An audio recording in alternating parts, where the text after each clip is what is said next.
been driving it around too now. Had a little bit of issues a few days ago. I was having ignition, like basically spark blowout. It's like an ignition cut.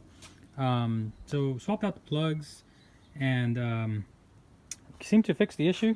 Just kind of going through routine maintenance of it, taking off the valve cover, just making sure everything on there is good. Make sure there's no loose rocker, something like that that could be causing some issues down the road. I like to try to do as much preventative maintenance as possible.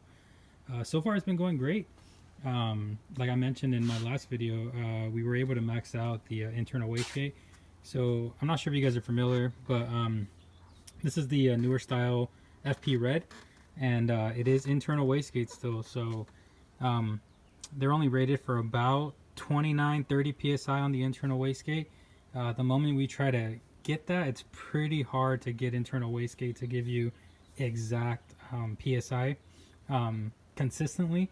So when we were shooting for around 28, it would sometimes go towards 29-30, and it'd blow the wastegate open and then causing it to buck, kind of feeling like a boost cut, but it's basically just it's blowing the wastegate open. So we turned it down, kept it at around 27 psi.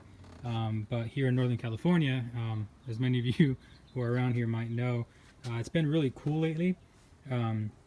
So I don't know if it was the weather change, but it kind of threw off a bit as far as to wanted to overboost a little bit more, just by a psi, and that's all it really takes for it to kind of start bucking out.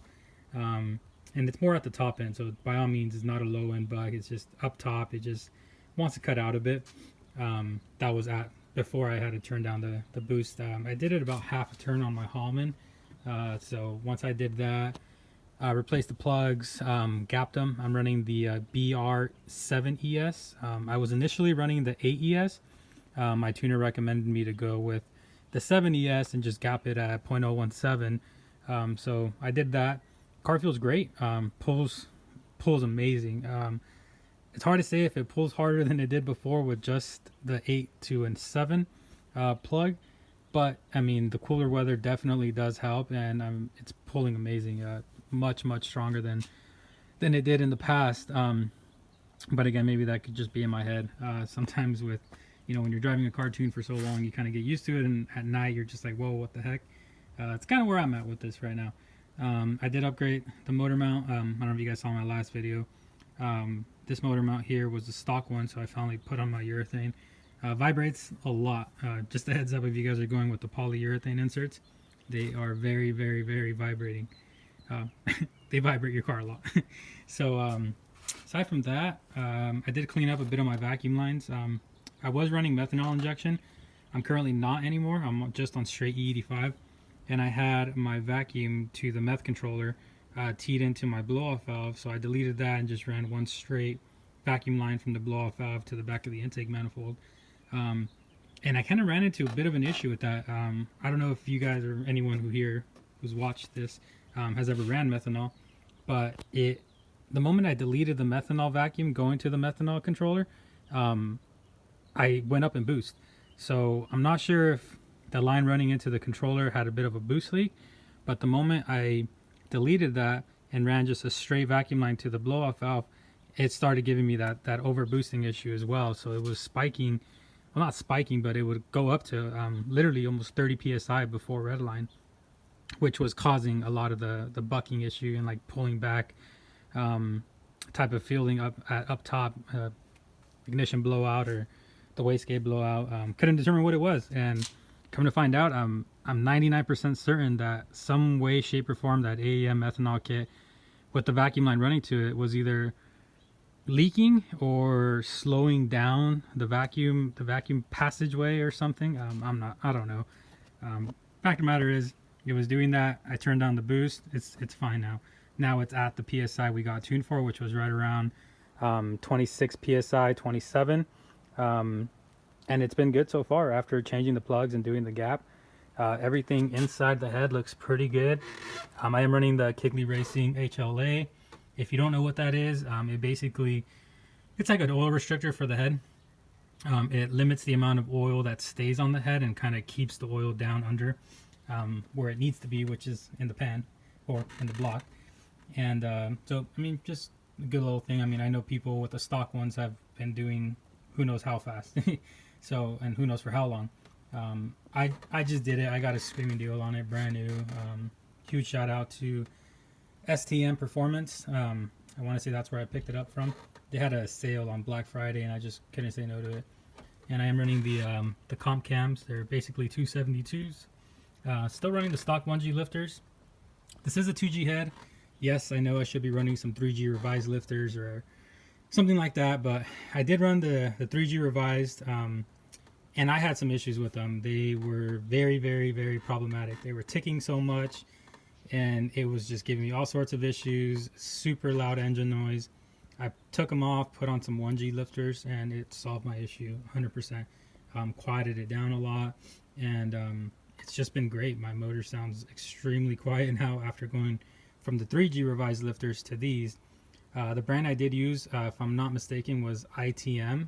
I'll double check that, and if you guys are curious as far as to what brand I used, let me know. I would not recommend those whatsoever. It could have just been a bad batch, but I've ran 3G lifters in the past. I usually go with GSE, and those have been great. This time I didn't go with them just because I got a bundle deal on some parts. So a lot of this, I haven't mentioned it in my videos, but it's very much of a budget build. This turbo setup here, the FP Red with the FP manifold, and I'm still running actually a 1G O2 housing. I got this full setup here, the turbo setup, for 300 bucks. I got the FP intake for 50 bucks. Got the cams for 200 bucks. It's a stock 2G head, no port work. Just did valves, swapped over my valve springs, so came on my first motor I ever bought, which is Crowder valve springs and retainers.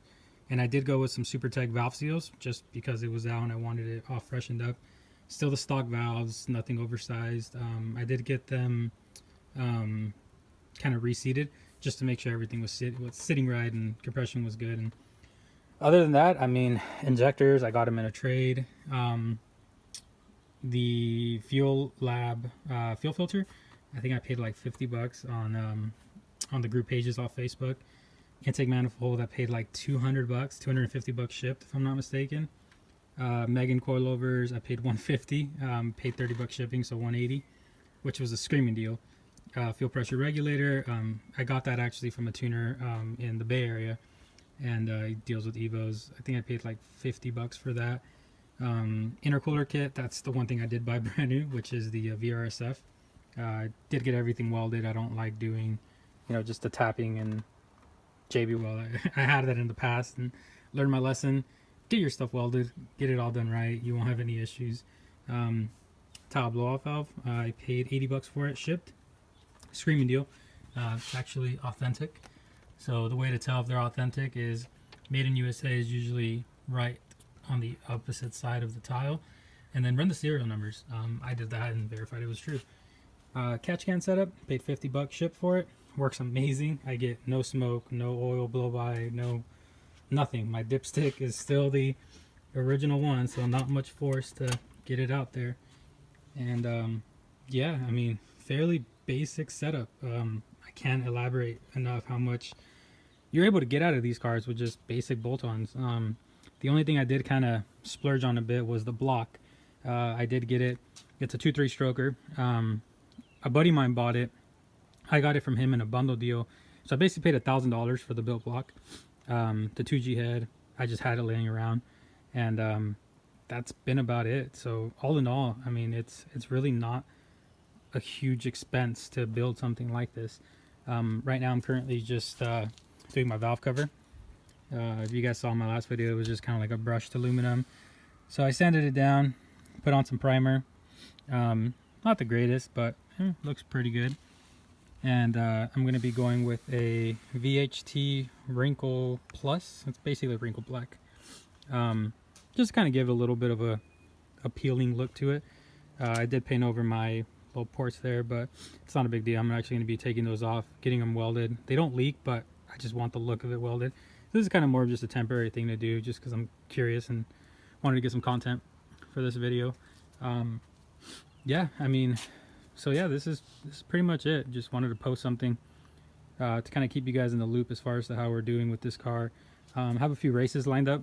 There's a built Subaru STI fully built everything by a shop up in Reading, and if I'm not mistaken, I'm pretty sure it's Reading. I think it put down 508 to the wheel, so we'll see what this thing does against it.